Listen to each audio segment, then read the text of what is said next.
Okay, questions?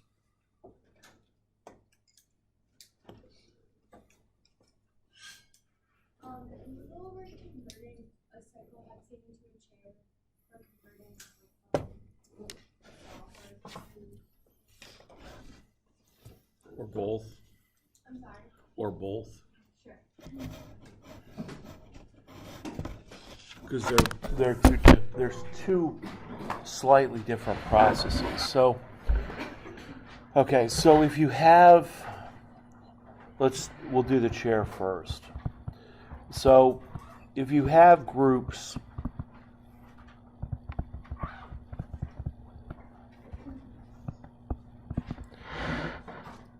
so if you have this molecule and you need to convert it into a chair conformation, the first thing you have to do is you've got to choose your carbons. You have to draw your chair, and then you have to decide, okay, what is going to be carbon 1, what's going to be carbon 2, etc. So in the molecule that I've just given you, we're on in this molecule, we're on top looking down at it. That means over here in this perspective, we're here looking down on the molecule. And to be honest, if this is carbon 1, which is what in all the answer keys you'll see, that's where I start carbon 1. You can start carbon 1 anywhere you want. But the way that the chair works is this bond right here is towards you, and then this bond is away from you. So when the chair is flat and you're looking down the angle, this is the one that's towards you.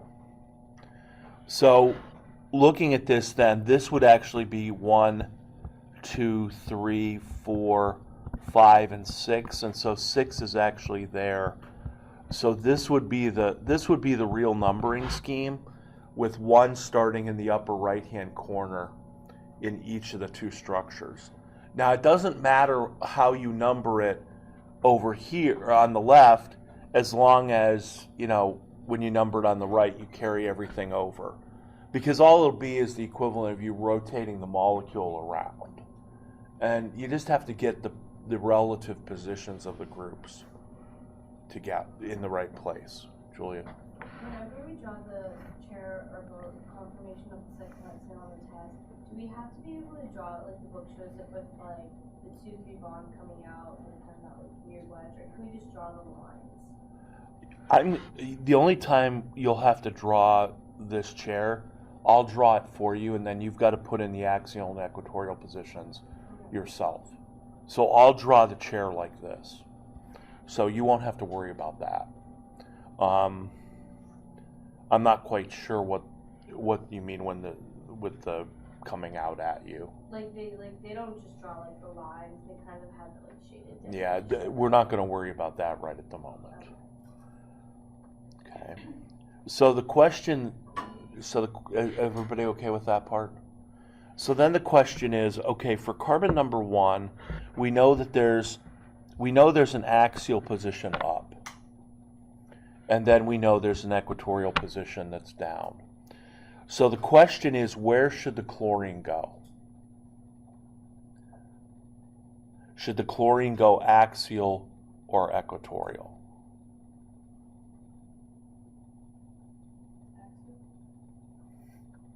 Do we agree? Axial?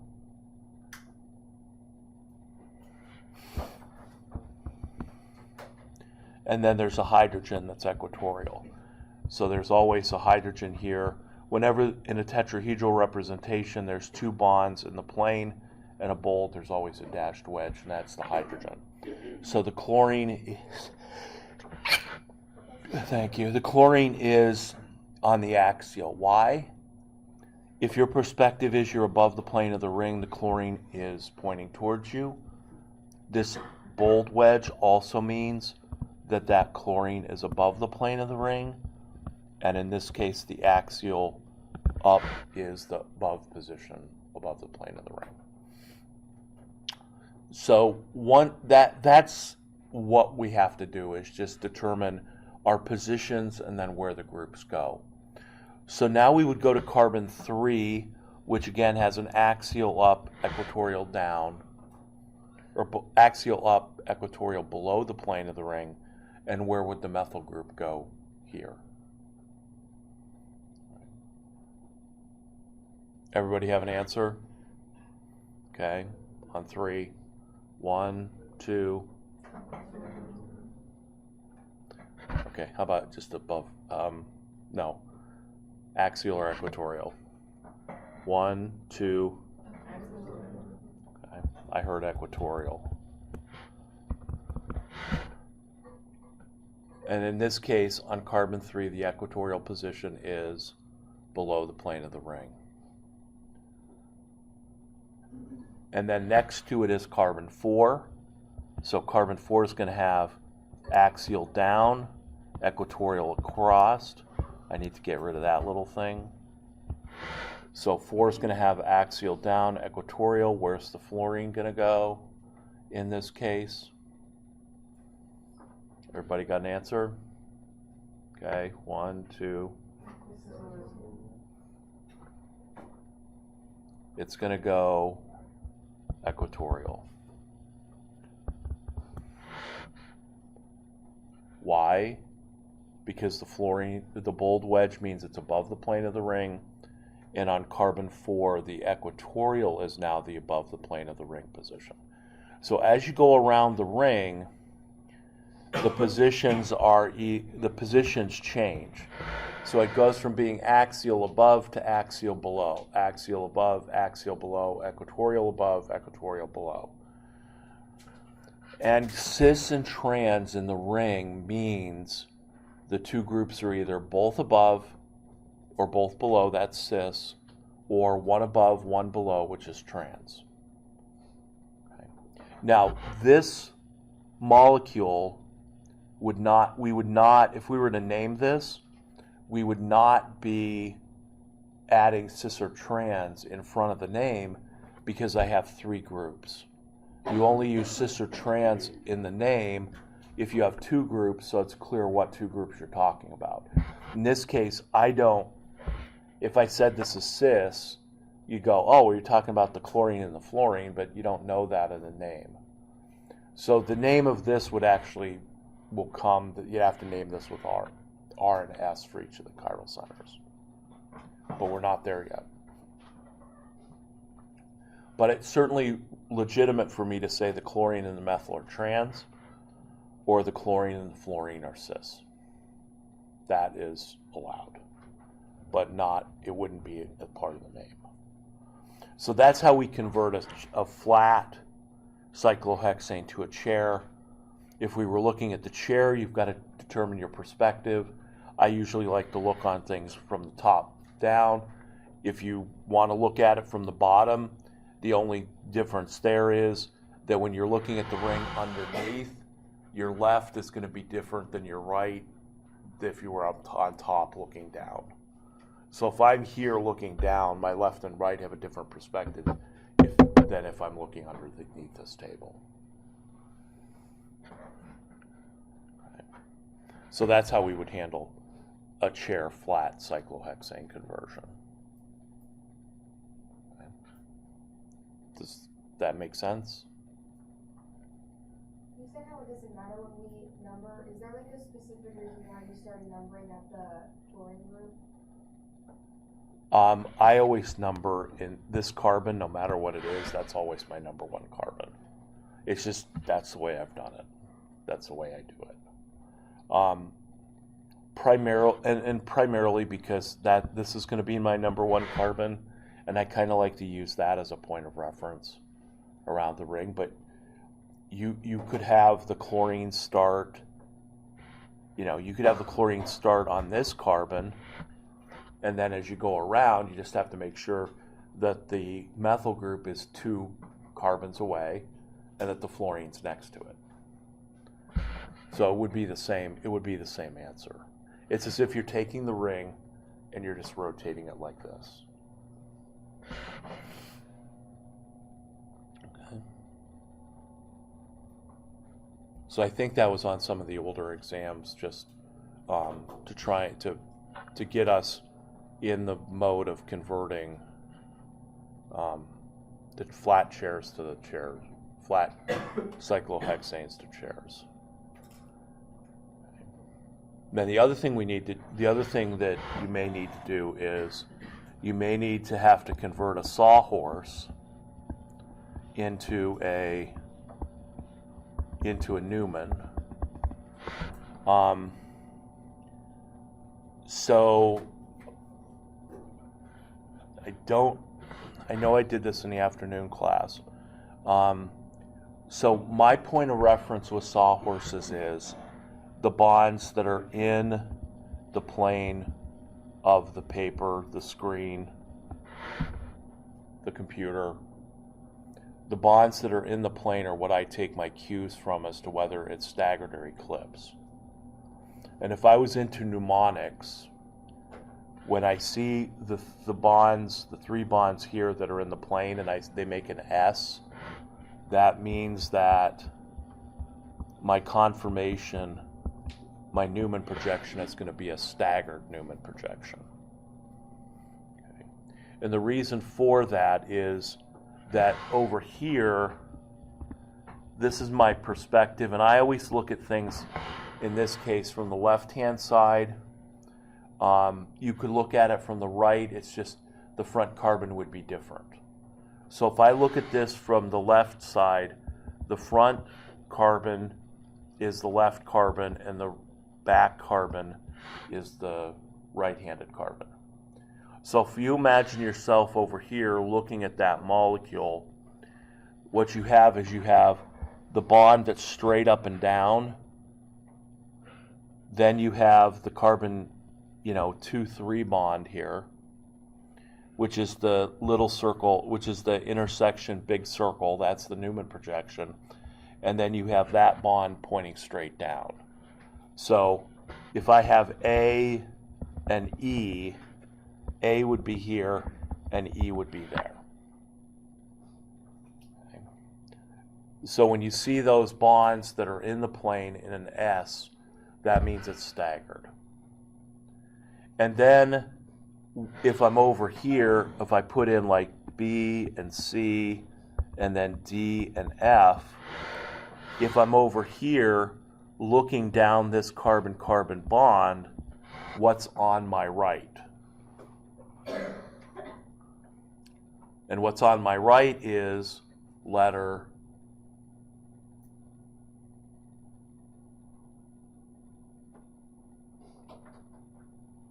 Oh, we all want to answer at once? Okay. Letter 1, 2, letter C.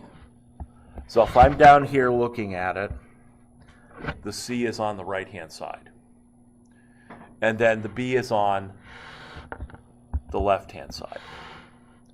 And if I'm down here looking at D and F on the back carbon, how is D pointing?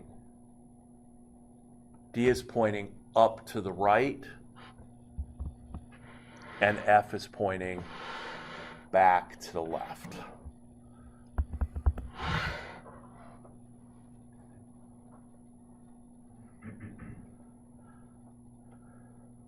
Now, the video I have with the models,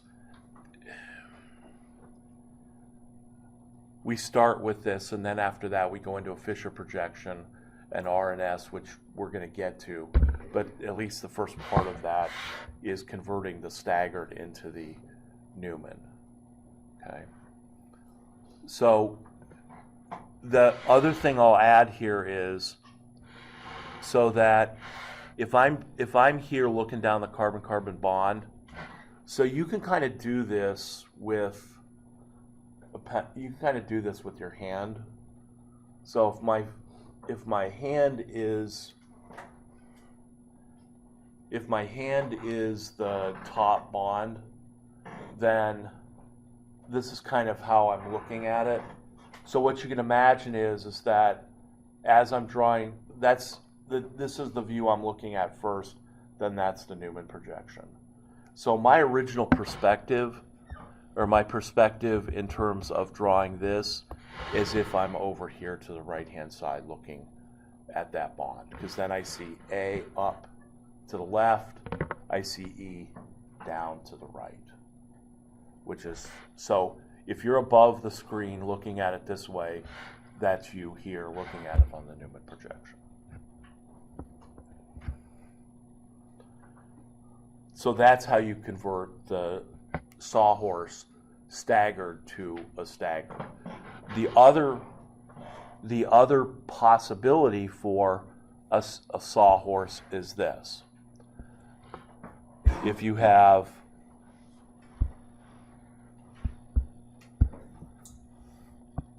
those three bonds in the plane are in that shape, and then you have the bold wedge and the dashed wedge. So the mnemonic here is, that's almost an E. We could say it's a U, but this is an eclipsed Newman. So I don't know where you fit the U in. But if you think it's like close to an E, then it fits eclipsed. I should probably write a paper on that and test it out whether students can remember it or not. But that's, if you're looking for those kinds of things, that's what you would do. Then if I had A and B and C and D and E and F, again, if I'm over here looking down that bond, then what I'm seeing is I'm now seeing the front carbon, nothing changed, but now the back carbon is eclipsing. So A and D, A is eclipsing D because they're parallel to each other. And then again, what would I see? I'd see B to the left, C to the right, and then what is B eclipsing? The two dashed wedges are eclipsing each other, so B is eclipsing E, and C is eclipsing F.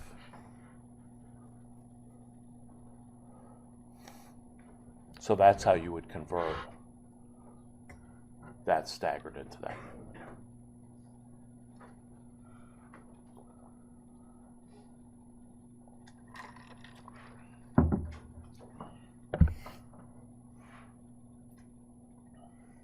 Would it change the answer if on the right carbon, the E and the F were flip the bonds? So the dash was on the bottom and the wedge was on. It shouldn't. And in this conformation, you don't have that freedom because in the eclipse conformation, these have to be parallel to each other. Now, you could come back to this one and say, is it possible that I could write like this, but it wouldn't make any sense for this right-handed carbon. It wouldn't make any sense if the bond is going down. So this is typically how I will draw a sawhorse. And then you have, I guess the book may do more like this, where they would have the bond down here, and then they might say, well, here's the B, here's the up, and then they may put the dashed more like that, because that's kind of how it looks. The bold and the dashed are kind of in the same plane. So really, if I'm looking at this, I would see the bold, and then the dashed would be hidden behind it. So all I'm doing is bringing the dash down so you can see it a little bit more. But the dashed wouldn't come in front of the bold, because that's why the bold is bold, is because it's in front. Okay. What else?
I'm getting better at the awkward staring at each other without jumping in and doing anything.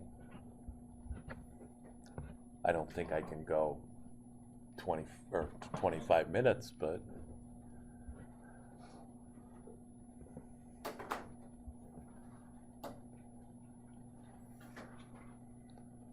Can we do one where we write like the staggered and eclipsed for a name that you give us? staggered and eclipsed for a name. Just for like.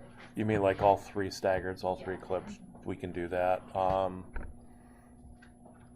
We did that last time, right?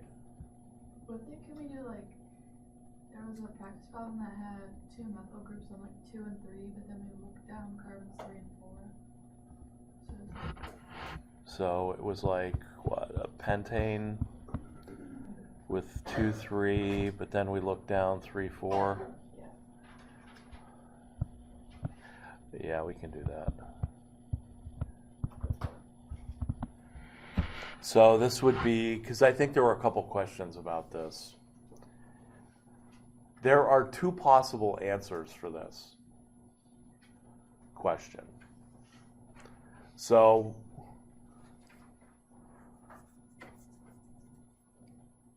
this would be, the way I would ask the question is I would say this is 2,3-dimethyl pentane. And I would ask you to look down the C3-C4 bond. Though if we look down the C3, we might be okay with the C3-C4 bond. Oh no, we're okay with this one. There's only one possible answer for this. If I make it a hexane, there's 2 possible answers for it. And that's the one I've gotten a couple questions on Piazza, like, shouldn't it be this? And there were 2 answers on those exams. There were 2 answers. There was answer number 1, and then on the next page, there was answer number 2. And so there's 2 ways to draw, not this one, but there's 2 ways to draw this if I made it a hexane. So let's just deal with this one because there's only one answer here. Okay, so we're going to look down the carbon 3, carbon 4 bond. So the first thing you're going to get is you're going to get 3 staggereds, and you're going to get 3 eclipsed. And I will draw those out for you. So you will start with this in your answer. And you will be asked to write the 3 staggered, 3 eclipsed for 2,3-dimethyl pentane, looking down the C3-C4 bond, and then rank the energies from number 1 to number 6. Okay? So here's what I'd like you to do first. Take a minute or 2. What I would like you to do is I would like you to write number 1. Write the first staggered conformation. Because if you don't get that right, you're not likely to get the rest of the problem correct. So this is what we did in class on Wednesday.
And if you want, you could check, if you've got them written, you could check with somebody near you and see if you guys got the same answer or not.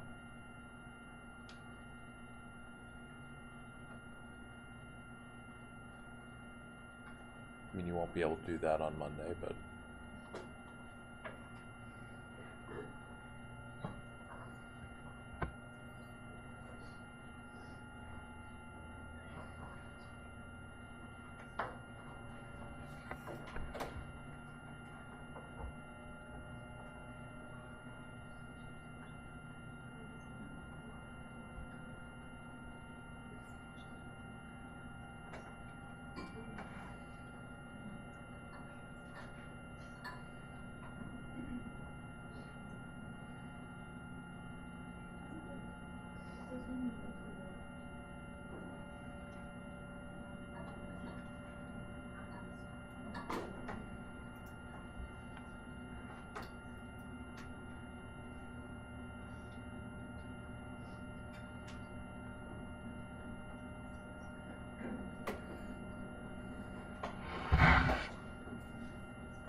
Okay, what's attached?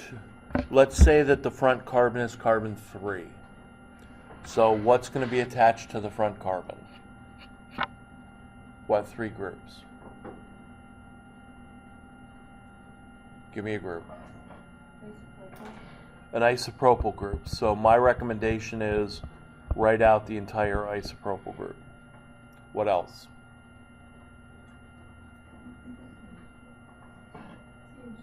A methyl, and then third, a hydrogen. Okay. All right, so we have an isopropyl, a methyl, and a hydrogen. What is attached to carbon 4?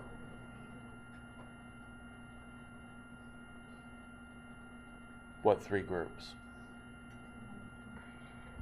2 hydrogens and a methyl. Okay. So it doesn't matter where you put the groups. What matters is that your front carbon has an isopropyl methyl hydrogen and your back carbon has 2 H's and a methyl. Okay. When I'm grading these, that's the first thing I look for.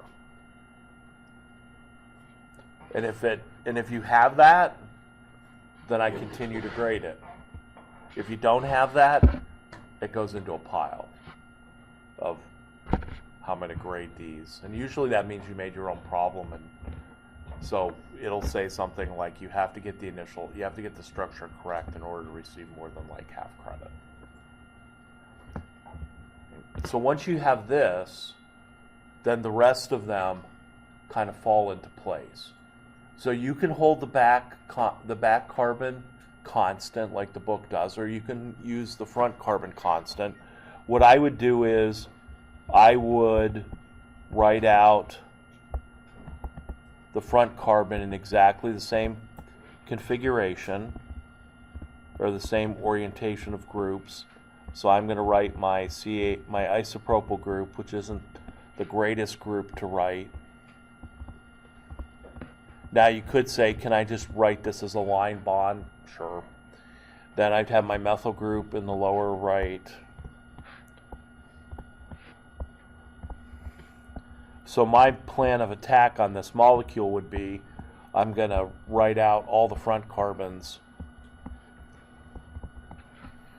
and now I'm going to rotate the back carbon. So if I'm rotating the back carbon, that means the hydrogen would come down here, the methyl group would go up.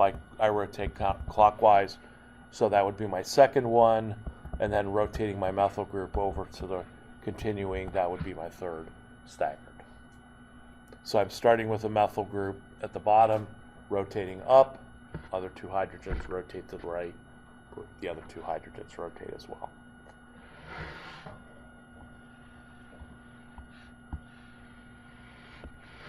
So that would be my 3 staggereds. And it doesn't matter what order you have them in. if you rotated in one direction, you should get all three. Where would the front carbon? It doesn't matter where we put the 3. Nope, doesn't matter where you put the 3 for this problem. There are problems, and those are the ones with multiple answers, where there are 3 different groups attached to the front carbon and 3 different groups attached to the back carbon. And that creates 2 chiral centers, which creates a pair of diastereomers, which have different answers. So in that case, it would depend on whether you put the methyl group on the right or the left. And those are the problems that have multiple answers in the answer key. Okay, and that we'll talk about within 2 weeks. You'll, oh, that diastereomers. But right now it's like, what are you talking about? It just, there are some problems that have multiple answers. So I can grade either answer. And there's no advantage to one over the other. Okay. But in this case, it doesn't matter whether the methyl group is on the right or the left here. Okay, so there's my 3. And then down here, what would I do?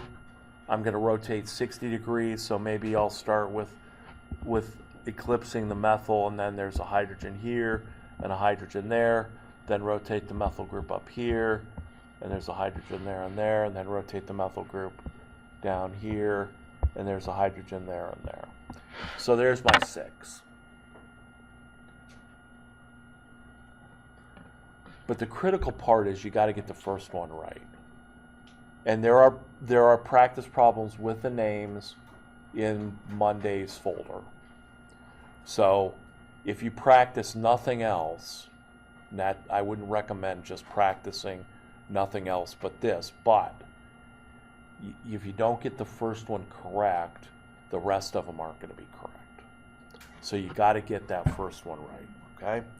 So if we do that, then let me give you another minute and rank these from number 1 to number 6. If there are ties, just go ahead and say like 2 equals 3 or 3 equals 4. But rank these from number 1 to number 6. And that would finish this problem up.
Oh, that means that's 6. I see. I labeled them and then I put them in order. I don't know. I just don't know. All right, one more minute, and then we'll figure out which one's which.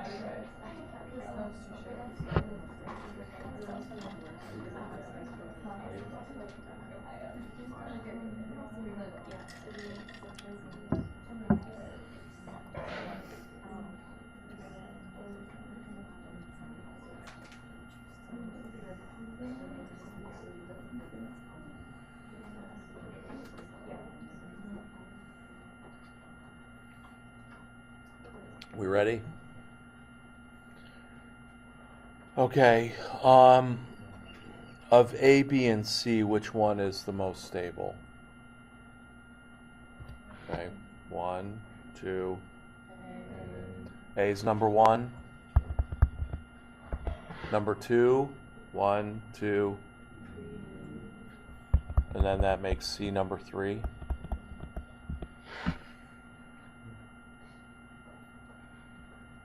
Anybody dispute those or want to protest?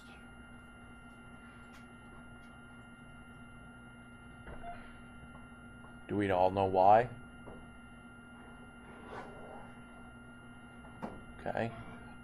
Counting up the number of eclipsing interactions, this one just has 1, this one just has 1, and this one has 2.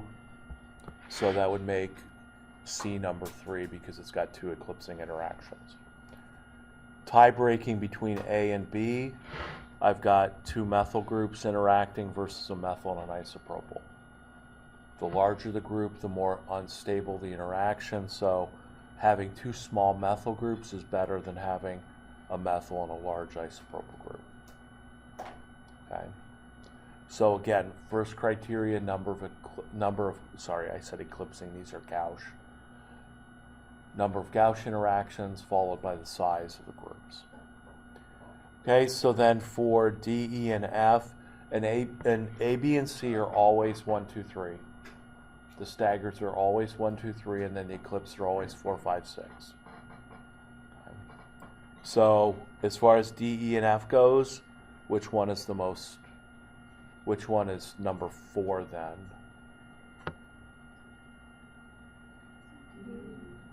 D's number 4.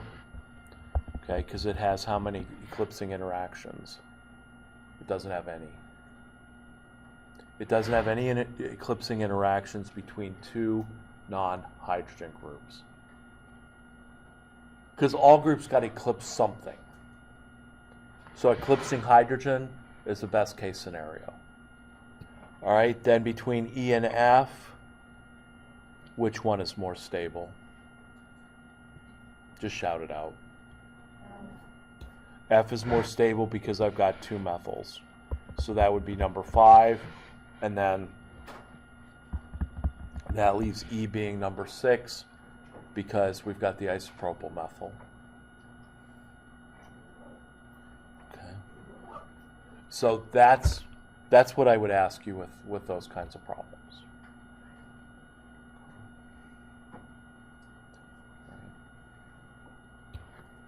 Everybody okay with that?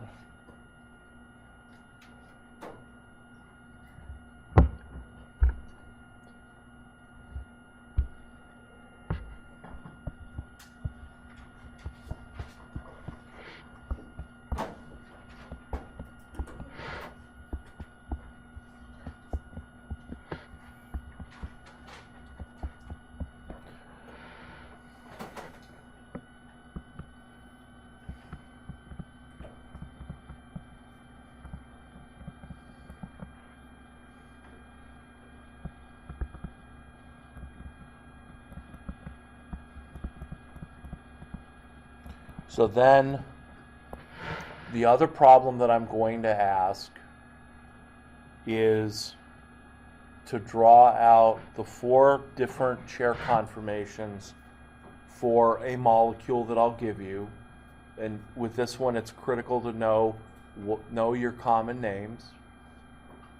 So 1-tertibutyl 2-methyl cyclohexane.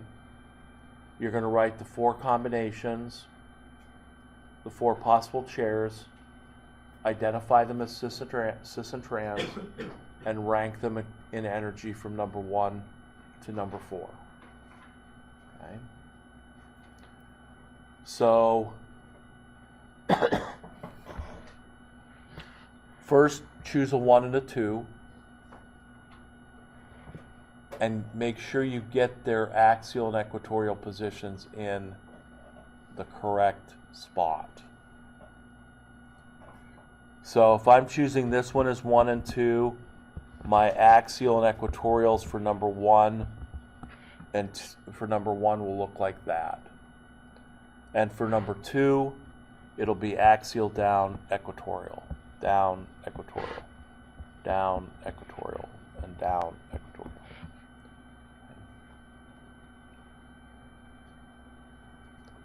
And so you may need to practice your 4, the 1, 2, 1, 3, or 1, 4, and how you get the equatorial positions in particular.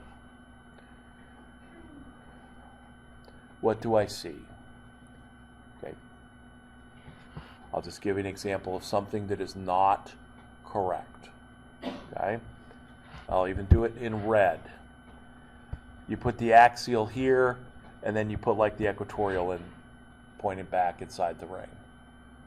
That's not where the equatorial goes. The equatorial comes out here.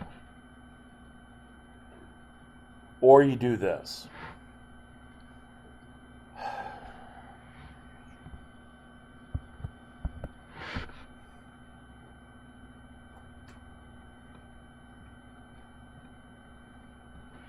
Or that.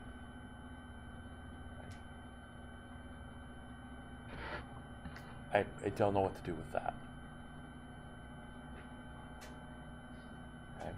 So when you're writing your axials, just go axial ups, axial downs, and then the equatorial goes in the blank space. Here, here, here, here, and there.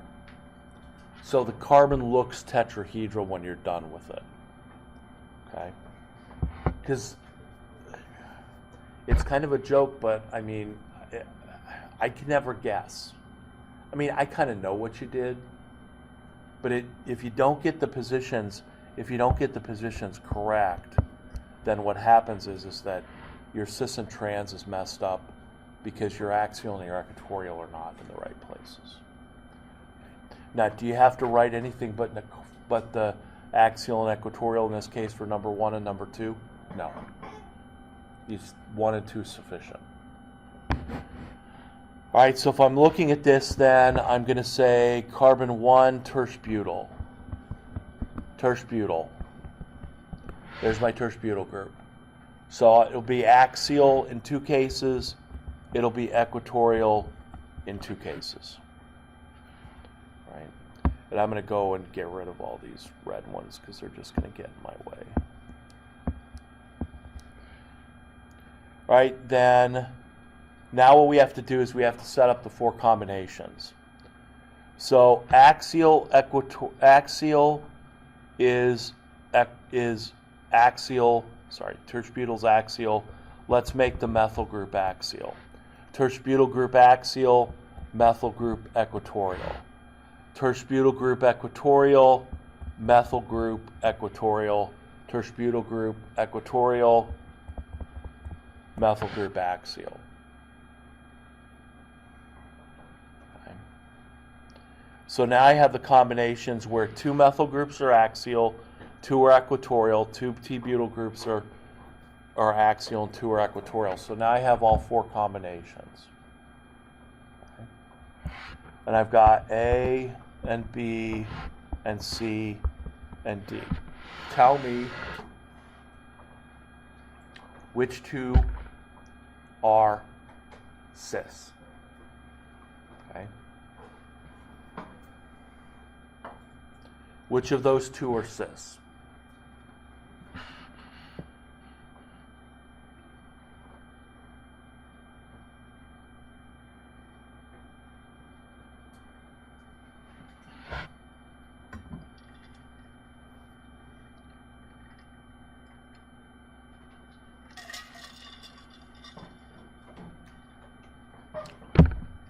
Do we have letters?